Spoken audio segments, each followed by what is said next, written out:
Para quem não sabe aí, né? No dia 21 de janeiro, completou 100 anos da morte de Vladimir Ilyich Ulyanov, mais conhecido como Lenin. Então, vamos assistir a um vídeo que foi feito pelo camarada Jones e produzido também pelo Manuel. 100 anos de Lenin, teoria e prática da Revolução Socialista, ciência, poder e organização revolucionária. Vamos lá.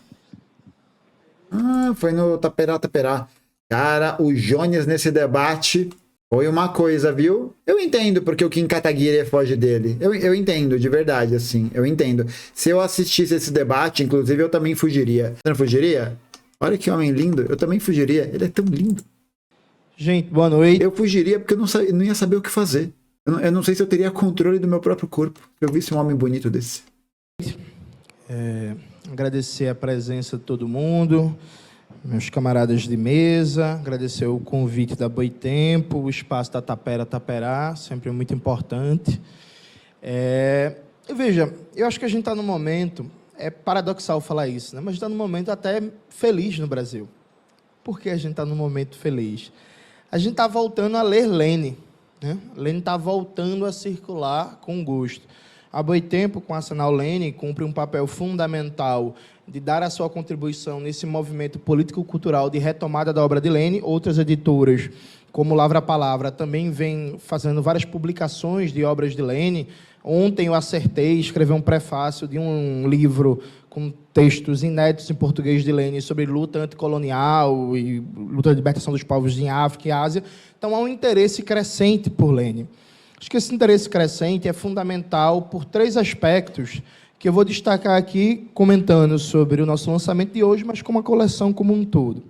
Acho que a primeira coisa, o desenvolvimento do capitalismo na Rússia é um livro que é paradoxal, né? Que ele é talvez o mais russo dos livros do Lenin, mas, ao mesmo tempo, tem uma universalidade ali que é muito importante, que é entender que a estratégia política revolucionária tem que estar lastreada numa análise concreta da formação social que a gente está atuando. Isso parece ser meio óbvio para quem é marxista, né? Falar que a gente precisa fazer análise concreta de situação concreta, falar que a gente precisa compreender as tendências históricas de longa duração da formação social que a gente está atuando politicamente, mas nos últimos 35 anos, a tendência majoritária nas ciências sociais, na universidade, no próprio debate público brasileiro, é uma hiperfragmentação, uma tirada de sala dos debates sobre formação histórica brasileira. Eu queria ver o Arthur Duval tirar um sarro do Jones na cara dele. Eu ia querer ver isso acontecer. Quando a gente vai estudar os autores e autoras clássicos, por exemplo, a gente percebe que todo autor, autora, para ser considerado, inclusive, um grande pensador, tinha que escrever a sua tese sobre o que é o Brasil. Se você parar para pensar, as obras que a gente lê de Celso Furtado, de Caio Prado Júnior, Sérgio Buarque de Holanda, Clóvis Moura, Eliette Safiotti, Florestan Fernandes, Nelson Werneck Sodré e Companhia Limitada, sempre tem aquele livro que o autor ou autora se pretende a fazer uma síntese do que é a formação social brasileira. Quais são seus traços fundantes, quais são suas tendências históricas, quais são seus elementos mais fundamentais. E saiu de cena. Mano, é isso, a gente perdeu completamente a perspectiva de conseguir analisar, né, muitas vezes, e conseguir produzir uma contribuição significativa com a obra de Lenin para se pensar o Brasil, né? É um negócio que acho que a queda da União Soviética puxou muito isso, né? E sobretudo uma linha muito reformista também de todas as, muitas vezes, das organizações que se pretendiam ser leninistas. Isso saiu de cena na universidade, nos debates políticos, na formação, no discurso das lideranças políticas, sindicais, eleitorais. A gente perdeu o sentido de que, para pensar uma revolução, numa formação social, a gente precisa ter um domínio teórico das tendências de desenvolvimento capitalista dessa formação social. Muito foda! Por isso que você precisa ler o quê? Ler Rui Mauro Marini, precisa ler Clóvis Moura. Tem que ler, porra! Tem que ler Brasil, tem que ler sobre o Brasil, não tem jeito. Muito legal a União Soviética, incrível, foda, ref, sinistro. Vamos ler sobre o Brasil, gente, pelo amor de Deus, vamos ler sobre o Brasil. A gente não faz um debate só de conjuntura, a gente faz um debate de longa duração histórica. Lastrear um debate sobre estratégia revolucionária a partir de um debate sobre formação social é algo que a gente precisa resgatar. Que, inclusive, a gente vive uma tendência, isso é muito visível nos movimentos de luta contra as opressões, mas não só, né? Movimento negro, movimento feminista, movimento LGBT, movimento ambiental e por aí vai, de um debate muito mais focado na particularidade. Um debate focado na particularidade que tem dificuldade de ter uma visão, uma mirada universal. Pensar, por exemplo, a particularidade da questão racial no âmbito da formação social brasileira em longa duração histórica, seus traços mais fundamentais. Resgatar isso é fundamental se a gente quer realmente ter uma atuação política cotidiana que vise um objetivo final. Na prática, né, hoje, majoritariamente, nós somos todos bernsteinianos, né? A gente fala que o objetivo final é nada e o movimento é tudo.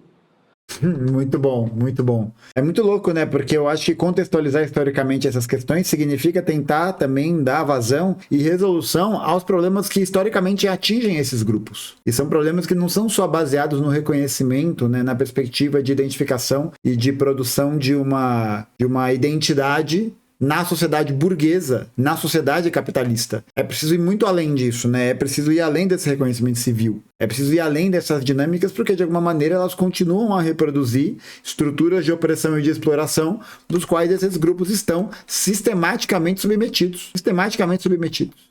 É isso. Sistematicamente no sentido mais técnico possível para se dizer a palavra, né? Porque há um sistema que submete a isso.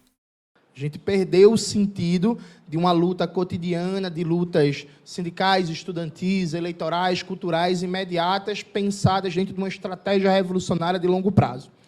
Isso por um lado. Então, é muito curioso, né, que tem vários autores e autoras que escreveram livros, inclusive copiando um nome, dizendo que, estou fazendo o mesmo aqui que Lênin. O Agustín Cueva, por exemplo, escreveu O Desenvolvimento do Capitalismo na América Latina, uma referência direta ao livro do Lênin, dentro de uma polêmica gigantesca sobre qual era o caráter do desenvolvimento capitalista na América Latina, e ele tenta, por exemplo, dizer assim, vou fazer o mesmo que o Lênin.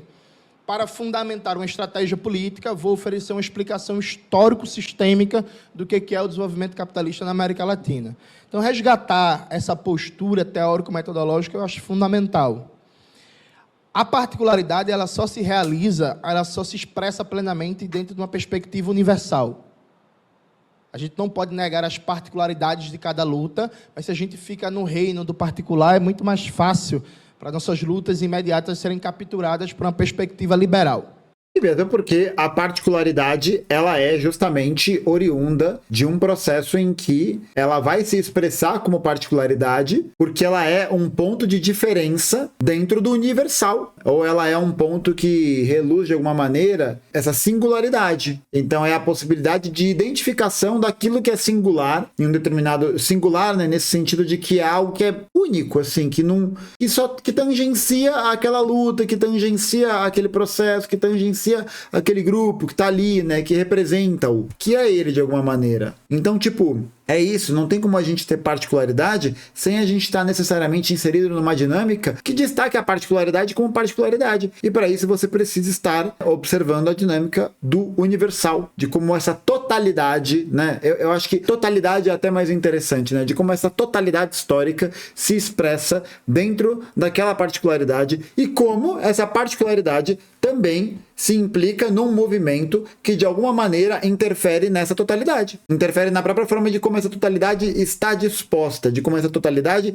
existe, de como ela é parte da realidade. Por isso que os liberais vão ficar sempre nesse debate do particular ou nesse debate de uma idealização, porque dessa maneira você consegue impedir com que se observe qual é essa universalidade. Porque a universalidade da qual o liberal parte, né, para poder defender a sua perspectiva, é o livre mercado. É a perspectiva da busca pelo lucro, por dinâmicas que mostram que a pessoa é uma concepção metafísica, é uma concepção idealista, no limite em que o livre mercado ele é produção de algo que não se manifesta na realidade, que não se manifesta na realidade por uma perspectiva científica. Esse é o ponto fundamental. Por uma perspectiva científica. O liberal é anticientífico, porque ele não consegue determinar, a partir da coleta de evidências, a sua tese, a sua hipótese. Ele não consegue. Porque todas as expressões da sua hipótese, do livre mercado, da atribuição de liberdade para todos os sujeitos, parará, piriri, pororó, ela não produz um resultado da forma de como os liberais o defendem. Ela produz resultados, mas os resultados que ela produz são resultados oriundos das dinâmicas que estão dentro dela. Quais são esses resultados? A exploração econômica. Quais são eles? O processo de... E aí isso que é importante, né? Como essa universalidade, a centralidade material dela, que é a relação de produção, que são as relações de produção capitalista e as dinâmicas que elas vão produzir a partir dessa dinâmica da exploração, da história e tal, o que acontece é que os liberais, né, as classes dominantes, de alguma maneira, percebem em determinado ponto, né? Ou não sei se percebem, mas eu acho que vai sendo esse movimento da história. Ela vai aderir a certas causas, ela vai aderir a certas lutas pela particularidade, a certas lutas pela singularidade, exatamente porque aquele particular tem ganhado cada vez mais o espaço daquilo que um dia foi universal, do que um dia foi universal. E que ainda é universal, o racismo, né? O racismo é universal. É um constitutivo universal da formação capitalista. Universal. Tanto baseado no racismo doméstico, por assim dizer, do caso dos Estados Unidos, do Brasil e tal, ou pensar na própria dinâmica colonial, né, na dinâmica de dependência, que na verdade expressa isso, né? A vista, né, a percepção de que o europeu, o americano, o canadense, o norueguês, ele tem essa preleção, né? Ele tem esse lugar para poder intervir em outros países, em outras sociedades, né? Países, sociedades. Para a gente não pensar a geopolítica, isso é importante, para a gente não pensar a geopolítica meramente, né? Para a gente não, na verdade, utilizar a geopolítica como a única régua para a gente medir as questões. Porque não é só um embate entre estados, é um embate que está inserido dentro de uma dinâmica de formação econômica. É um embate que só pode estar inserido dentro do capitalismo, só dentro do capitalismo. E aí, conforme esse embate vai se desenvolvendo, os liberais tomam essas lutas para utilizá-las a seu bel prazer. Sim, essa camisa é do Manchester United. Isso por um lado. Inclusive, dialoga diretamente com esse outro livrinho aqui, Os Cadernos Filosóficos, que parece meio abstrato, né? Temáticas como o debate sobre a categoria de totalidade desde a obra de Hegel e como isso se incorpora na tradição marxista, ou o debate sobre teoria do conhecimento e etc. Mas tudo isso tem consequências políticas profundas. Perfeito, né? perfeito. O Lenin, em vários momentos, para estudar, para debater, para escrever filosofia, porque a perspectiva filosófica de compreensão da realidade também tem implicações políticas para como a gente vai atuar politicamente. Isso é muito foda, né? Isso é muito foda porque mostra que não é um exercício mecânico. Não é um exercício mecânico, não é um exercício de copiar e colar, de repetir as coisas. O socialismo é um exercício científico, mas não científico na perspectiva de que ele é inacessível, de que de alguma maneira ele se constitui como uma política, né, como uma ideologia, como elementos de estudo, de aprofundamento, de filosofia de vida, não que ele é tipo cientista maluco, né, ou que ele é super inacessível do ponto de vista da linguagem. Ele não é uma ciência positiva, perfeito. Ele não é uma ciência positiva. Ele não é uma ciência que afirma a priori. Não é isso. Não é isso. E também não afirma a posteriori. As afirmações, a forma de visão, a filosofia, a perspectiva científica do marxismo é uma perspectiva de uma ciência da praxis. Uma ciência dialética, uma ciência que parte de um lugar não do que é estabelecido arbitrariamente, nem da expectativa. Por isso que eu acho que até quando ele falou dessa questão da totalidade do Hegel, é muito importante isso, né? Porque estudar filosofia ajuda a gente a perceber o socialismo, né? A perceber o marxismo para além dessa constituição dele como uma teoria só econômica, né? Uma teoria que não tem fundo político, ou uma teoria do abstrato. Compreender filosoficamente o marxismo é também compreendê-lo enquanto uma teoria revolucionária e uma teoria que precisa ser utilizada para poder viabilizar a construção de processos revolucionários. Porque o marxismo é a ciência do proletariado. É a ciência da classe proletária. É a ciência da classe proletária. É a imortal ciência do proletariado. Esse é o recorte. E esse é o recorte que Lenin entende, captura, produz e, não vou dizer supera, né? Mas caminha de uma maneira brilhante. Ler Lenin é incrível, gente. Sério. Leiam Lenin. Gostoso demais, demais, demais, demais, demais, demais. Por um lado. Segundo lado, veja, Lenin era conhecido, inclusive por alguns pejorativamente, como alguém obcecado pela conquista do poder, né? Pela revolução. Ele tem várias frases de efeito Fora do Poder, Tudo é Ilusão. É a minha preferida. E eu acho que a gente vive uma quadra histórica de que pensar a conquista do poder tem que voltar a ser um horizonte, né? Quando a gente pensa na Revolução, a gente lembra muito do Estado e a Revolução, está aqui, né? Na obra de Lênin. Esse livro aqui, particularmente, é meu preferido da coleção até agora. O Democracia e Luta de Classes. Por quê? Esse eu não tenho. Nesse livro, há um compilado de textos de Lênin, falando sobre democracia, sobre luta de classe, sobre conquista do poder, sobre como enfrentar a contra-revolução.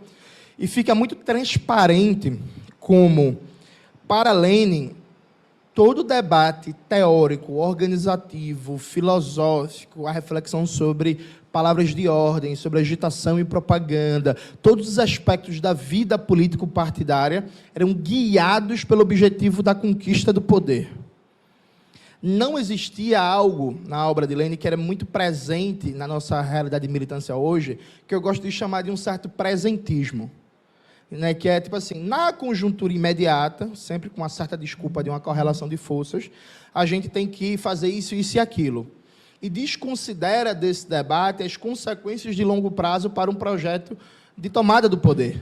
Uhum. Né? Então, a gente vive uma espécie de conjuntura em conjuntura.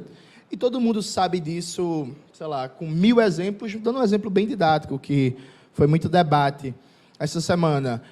Tinha uma conjuntura que ia ter golpe, aí vamos lutar contra o golpe. Aí na outra conjuntura a gente precisa se aliar com os golpistas, não reclame. Aí na outra conjuntura a gente tem que estar mais juntos ainda com os golpistas. E cada conjuntura parece que é deslocada da conjuntura anterior e da futura, e não há meio que uma linha de coerência político-estratégica, e coerência não significa inflexibilidade tática, evidentemente, né? Mas a ideia de que todos os nossos movimentos políticos, toda a nossa vida político-partidária, ela está voltada para um objetivo, que é a conquista do poder, conquista da revolução, conquistar, manter esse poder e construir o socialismo. Isso perpassa toda a obra de Lênin, vocês vão ter o prazer de ler ou reler durante toda a coleção, e perpassa todo o trabalho teórico dele, né? Porque Lênin aqui não está se propondo a fazer um debate acadêmico. Lênin, inclusive, esse é um livro de combate, né? Há tendências chamadas de populistas na Rússia, que tinham uma compreensão do desenvolvimento capitalista considerada por Lênin equivocada, que estava realmente equivocada, e que tinha consequências políticas. Então, Lênin está aqui fazendo combate político, fazendo ciência, mas combate político, para orientar aquela estratégia política que ele considera correta. Isso é muito foda, né? Eu acho que é isso, é conseguir dar uma concretude para a ciência em que ela se transforma em uma ciência do devir, da potência, né? É uma ciência que ela se implica no movimento, ela se implica nesse processo de se transformar em algo, não vou dizer útil, né? Útil não é um bom termo, mas no pensamento de que aquela perspectiva ela deve se movimentar, ela deve produzir movimento. É muito foda, isso é muito, muito bom. Porque retira esse lugar, até um pouco, muitas vezes, que a ciência pode, a forma de como a ciência burguesa é pensada, né? De como a ciência muitas vezes positiva é pensada, que é ver ela por esse lugar da esterilidade, esse lugar da ciência enquanto algo que está apartado do mundo, enquanto algo que não faz parte da realidade de todas as pessoas. E aí isso acaba levando a outros vícios, né? Essa perspectiva acaba levando também muitas vezes a um processo de negação da ciência, né? Não no sentido do negacionismo do Bolsonaro, né? Mas uma parada meio de ojeriza, assim, sabe? Tipo, não, você não precisa estudar,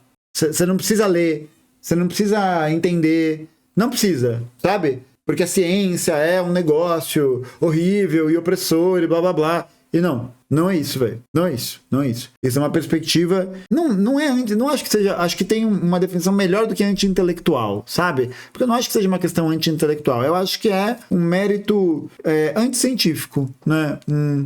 Sabe? Um afastamento, assim. E é isso, né? A gente precisa estudar, a gente precisa ler, precisa saber fazer as coisas, mas a gente precisa entender que isso tem uma direção, no marxismo, uma direção política. Uma direção que caminha para um lado político. Né?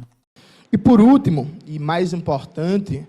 Jones fala bem demais. Pensar a estratégia política lastreada num debate sobre formação social, chamar uma perspectiva de totalidade para um projeto revolucionário, ter como horizonte a conquista do poder, passa por pensar o partido revolucionário. Né? Eu acho que a gente se acostumou à ideia de fazer um debate sobre partido, sobre organização política, que tem muito dois vetores. É o vetor da competitividade eleitoral. Então, muito se resume o sucesso da organização político-partidária à sua competitividade eleitoral, e não que a competitividade eleitoral não seja importante, ela é em várias dimensões, e o grau de adesão passiva ou ativa de setores da classe trabalhadora. Então, um exemplo clássico disso, a gente sempre fala assim, a esquerda precisa voltar a fazer trabalho de base. Mas, se vocês repararem, raramente a gente faz um debate sobre a distinção entre um trabalho de base numa perspectiva revolucionária e um trabalho de base numa perspectiva assistencialista, por exemplo, que tem um fim meramente eleitoral e que não vai ter consequências organizativas revolucionárias de longo prazo. Então, a gente se acostumou a não fazer um debate sobre a organização revolucionária. O que é uma organização revolucionária? É, a partir do debate sobre formação social, porque cada formação social vai demandar inovações organizativas no Partido Revolucionário, né? Então, por óbvio, a gente não pode achar que, sei lá, o modelo de organização revolucionária em Cuba vai ser o mesmo no Brasil, pela dimensão territorial, pelo tamanho populacional, pelas particularidades do desenvolvimento capitalista, do nosso proletariado, etc.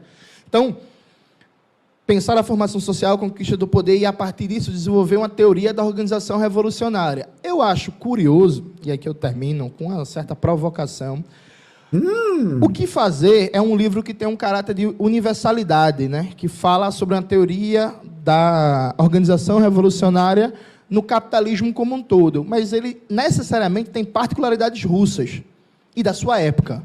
O que Fazer, por exemplo, é um livro, sei lá, antes da internet, antes do drone, antes de existir a CIA, a OTAN, e etc, e etc.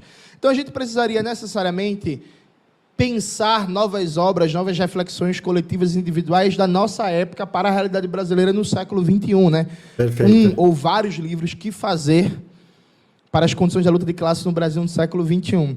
Eu termino sempre com essa mesma provocação. Vocês reparam como é muito difícil a gente pegar livros que debatam a questão organizativa, livros que debatam recrutamento, atuação em áreas de risco de tráfico de drogas, de milícia, política de finanças, agitação em propaganda, trabalho legal, trabalho ilegal, enfim, os diversos aspectos do trabalho revolucionário. A gente tem muitas produções que dizem o que fazer, né? A esquerda precisa fazer isso, a esquerda precisa fazer aquilo, a esquerda precisa fazer aquilo outro.